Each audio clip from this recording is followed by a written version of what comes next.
Good morning 10th class. मैं हूं मनोरमा भारद्वाज। आप सभी का मेरे यूट्यूब चैनल पर स्वागत है।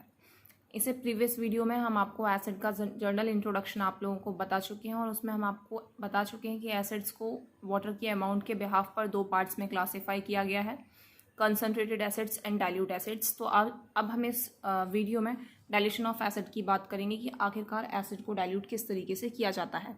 ठीक है, तो वहाँ पर हम लोगों ने आपको बताया था कि डाइल्यूट एसिड वो एसिड होता है जिसमें कि वाटर की अमाउंट जो है वो ज़्यादा है। तो दैट मीन्स ये कि एसिड के अंदर हमें एसिड में वाटर की अमाउंट को बढ़ाना है और ये जो प्रोसेस है इसी को आप डाइल्यूशन ऑफ एसिड कहेंगे। ठीक है, तो यहाँ पर जो सबसे इम्पॉर्टेंट चीज़ है वो आपको पता होनी चाहिए कि अगर एसिड प्लस वाटर ये जो प्रोसेस है, ये इसी प्रोसेस को आप डाइल्यूशन ऑफ एसिड कहते हैं। और सबसे इम्पॉर्टेंट चीज़ ये कि ये जो रिएक्शन होती है ये हाईली एक्सोथर्मिक होती है।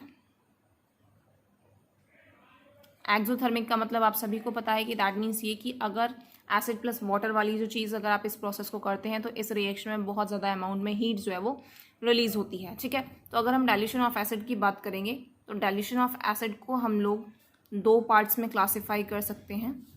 सबसे पहला जो पार्ट है वो है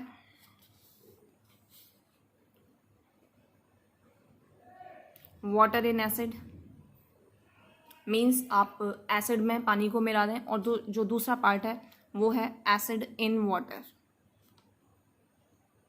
कि आप पानी में एसिड को मिला दें। ठीक है, मैं दोबारा से रिपीट करूंगी कि डाइल्यूशन ऑफ एसिड को दो पार्ट्स मतलब दो तरीके से हो सकता है कि आप वाटर इन एसिड, एसिड में पानी को मिलाएं, या फिर पानी में एसिड को मिलाएं।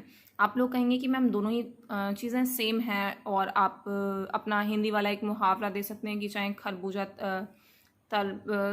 तरबूजा चाकू पर गिरे या फिर चाकू तरबूज पर कटना तो तरबूज को ही है। बट ये चीज़ जो है यहाँ पर आप इस चीज़ को नहीं मान सकते।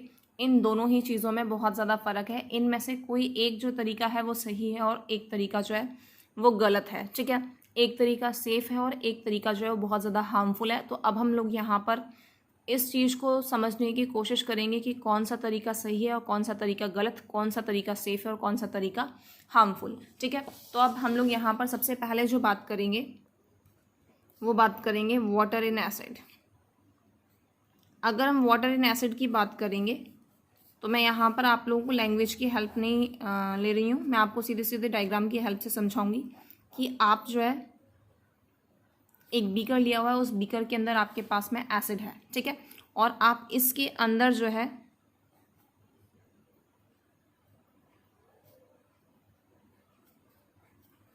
वाटर को मिक्स कर रहे हैं।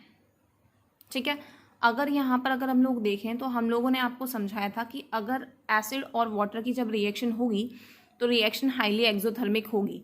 अगर रिएक्शन हाईली एक्सोथर्मिक होगी तो हीट रिलीज करेगी, और हीट रिलीज करने की वजह से यहाँ पर जो सॉल्यूशन होगा वो बम्प आउट होगा। बम्प आउट होने का मतलब ये है कि सॉल्यूशन जो है वो ये जो मिक्सचर जो होगा वो बीकर से बाहर निकलने की कोशिश करेगा। अब जब आप एसिड के अंदर वाटर को डाल रहे हैं तो वाटर तो पूरा का पूरा कंज्यूम हो जाएगा, क्योंकि वाटर की अमाउंट जो है वो कम है और एसिड की अमाउंट जो होगी वो ज़्यादा होगी। ठीक है, अब आप लोग ये भी कह सकते हैं कि नहीं मैम हम तो वाटर को ज़्यादा लेंगे, तो ऐसे वाली चीज़ नहीं है, क्योंकि यहाँ पर अगर हम लोग देखेंगे तो आप वाटर को धीरे धीरे करके ही तो डालेंगे। तो अगर यहाँ पर ये वाली चीज़ होगी तो यहाँ पर क्या होगा, डायग्राम सिर्फ और सिर्फ रिप्रेजेंटेटिव है। अगर आपको ढंग का डायग्राम चाहिए तो फिर आप लोग एनसीईआरटी की हेल्प लें, बट फिलहाल मैंने यहाँ पर आपको रिप्रेजेंट किया है, क्योंकि हम लोग जानते हैं कि केमिस्ट्री में रिप्रेजेंटेशन की वैल्यू बहुत ज़्यादा होती है। तो यहाँ पर जो है सॉल्यूशन विल बी